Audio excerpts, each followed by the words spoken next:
That's all we have for you now, sir. Do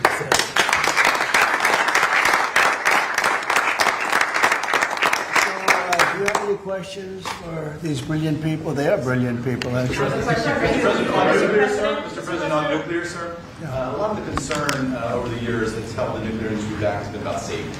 Are you satisfied with those safety concerns? Yeah, we are. It's become a very safe, actually it's become very safe, and a tremendous work's been done on that, more than anything else, and it's really the automatic shutoffs. There's so many different things that they have now that they would have never had. You know, my uncle was a great nuclear person years ago, and that was a different, if you would have asked that question, probably it would have been a much different answer.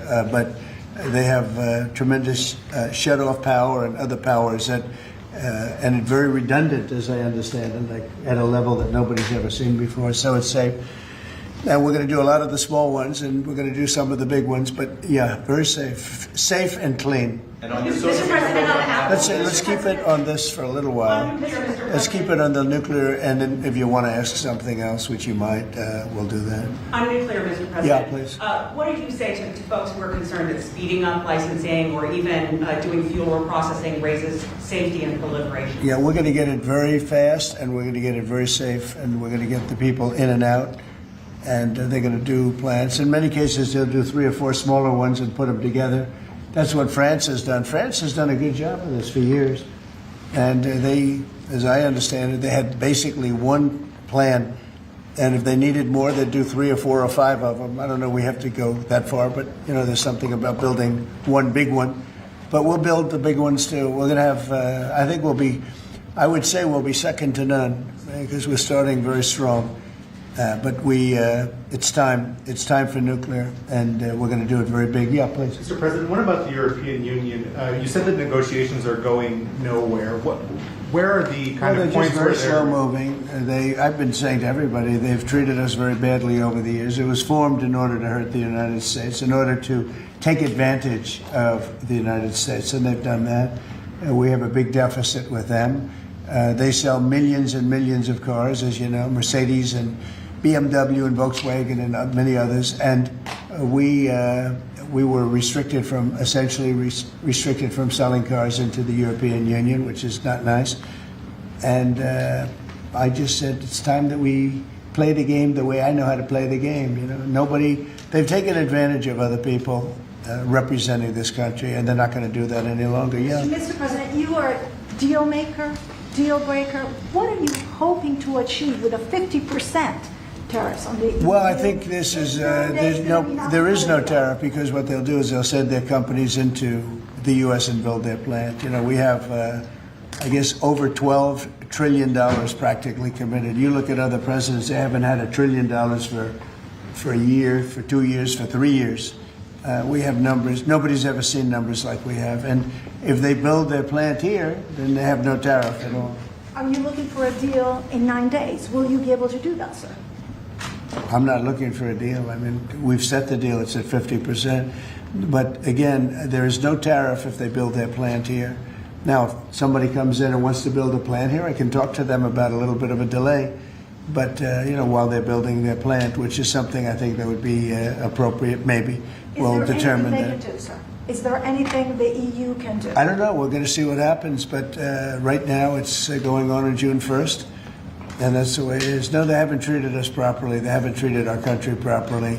They banded together to take advantage of us. And the people behind me know, because they had some of that with their industry. But generally, you know, we signed a great deal with United Kingdom. We have numerous other deals that are ready to be signed. We've signed a deal with China. We have some really amazing deals, but the European Union, I mean, the sole purpose was really not to hurt us, but to take advantage of us, and we're not going to be taking Mr. President, on Apple, you said this morning that if they don't make their iPhones in the U.S., you're going to hit them with a 25% tariff. Right. Do you have the power to tariff one single company? And why would you want to hurt an American company in that way? It would be more. It would be also Samsung and anybody that makes that product. Otherwise, it wouldn't be fair. So anybody that makes that product, and that'll start on, I guess, the end of June. It'll come out. I think we have that appropriately done by the end of June. So if they make that product. Now, again, when they build their plant here, there's no tariff. So they're going to be building plants here. But I had an understanding with him that he wouldn't be doing this. He said he's going to India to build plants. I said, that's okay to go to India, but you're not going to sell into here without tariffs.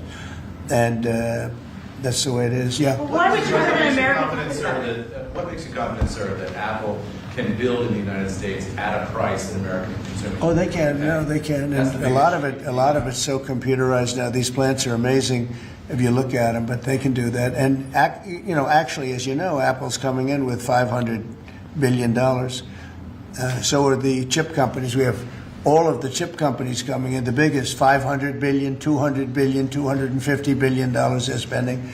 But we're talking about the iPhone now, and the iPhone. If they're going to sell it in America, I want it to be built in the United States. Analysts say They're able to do When that. you say that Walmart should eat the cost of the tariffs, is that an acknowledgement that it is U.S. companies that bear the brunt of tariffs, not foreign countries? Sometimes the country will eat it. Sometimes Walmart will eat it, and sometimes there'll be something to pay, something extra. I've always been a fan, and I've always believed. And if you look, take a look at what I did 4 years ago. We had the greatest economy, and we had no inflation. Remember that. We had no inflation, and yet we had hundreds of billions of dollars of tariffs that I put on China, yet we had no inflation. We had no big cost differential.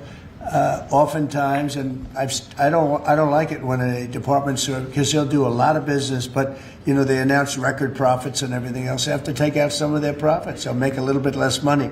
But I don't want the designed to help consumer. American I don't want the businesses. consumer to pay. But why impose tariffs that you know are hurting American businesses? They're not hurting, they're helping because they're creating jobs in America. We're creating tremendous amounts of jobs in America like you've never seen. We're having investment in America. We're not getting ripped off by every country in the world. We've been ripped off by every country in the world. They're making their product, they sell it. They don't give our people the jobs. They make them with other countries' jobs. And we will have something that nobody will ever see again, I think. I think we have a potential to do numbers that we never envisioned in the wildest year. Look at what's happening. 10 to 12 trillion dollars in literally a couple of months. It's nothing like that's ever happened. It's we're doing a very special thing. We want, if they're going to sell it here, generally speaking, not for all products. There's some products we don't want to make. And frankly, we're much better off getting them elsewhere. But for certain products, we want cars. We want to make cars. We don't want to have, and I like Canada very much, but we don't want to have Canada making our cars. We want to make our cars. Oh, it's a phone call. Do you mind? Hello? Okay, it's only a congressman. I'd let you know, actually. Mr. President, are you Yeah. considering stopping other universities from taking foreign students? It's a different congressman. They're all congratulating Is that an us. iPhone, sir? Yeah, it's lucky it is. Right? Okay, let's go. Are you considering stopping other universities besides Harvard from accepting foreign Well, we're students? taking a look at a lot of things. And as you know, billions of dollars has been paid to Harvard. How ridiculous is that? Billions. And they have $52 billion as an endowment. They have $52 billion. And this country is paying billions and billions of dollars and then gives student loans, and they have to pay back the loans. So Harvard's going to have to change its ways. And so are some others. Mr. President, on that note, a lot of CEOs in the United States, big companies, are foreign. What is that going to do? I'm fine with that. No, I'm fine with that. No, No, competitive. we want to do that. We're actually going to be doing something in the near future that's going to make it possible for people to come into this country and come in and have a road toward citizenship. And I think it'll be very exciting. But it's too soon to speak. Why would you not want- Why would you not want the best and brightest from around the world to come, I do. to come to Harvard? I do, but a lot of the people need remedial math. Did you see that? Where the students can't add 2 and 2, and they go to Harvard. They want remedial math, and they're going to teach remedial math at Harvard. No, wait a minute. So why would they get in? How can somebody that can't add or has very basic skills, how do they get into Harvard? Why are they there? And then you see those same people picketing and screaming at the United States and screaming at, they're anti-Semitic or they're something. We don't want troublemakers here. But how do people that can't, when Harvard comes out with a statement that they're going to teach some of their students remedial math, that's basic math, that's not the deal, okay? And anymore. Are there other countries you're considering shortening the 90-day pause on tariffs for? And then are there specific steps you're looking for the EU to take? We're doing well. We have a lot of requests, and you don't have the people to handle it. Frankly, everybody wants to make a deal. I'm sure now the European Union wants to make a deal very badly, but they just they don't do it right. They don't go about it right. The other thing they do is they sue our companies all the time. They have suits where their judges, I don't know if they're appointed by them, but they're definitely Europe-centric, and we're not going to stand for it. They won a $17 billion lawsuit for Apple, and I read that case, and that's not a case that should have been won.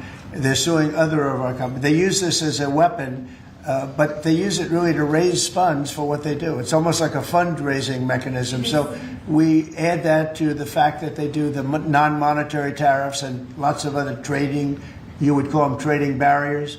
They don't take our cars. They don't take our agriculture. They don't take anything, but we take their cars by the millions. And therefore, they have the jobs, they get the money, and we get closed plants. It's not going to happen that way anymore. Thank you very much, everybody. Thank you. Thank you, press. Thank you, press. Thank you. Please don't. Please don't. Thank you, press. Please keep moving. Please keep moving. Out the door this way. Thank you, sir. Thank you, sir.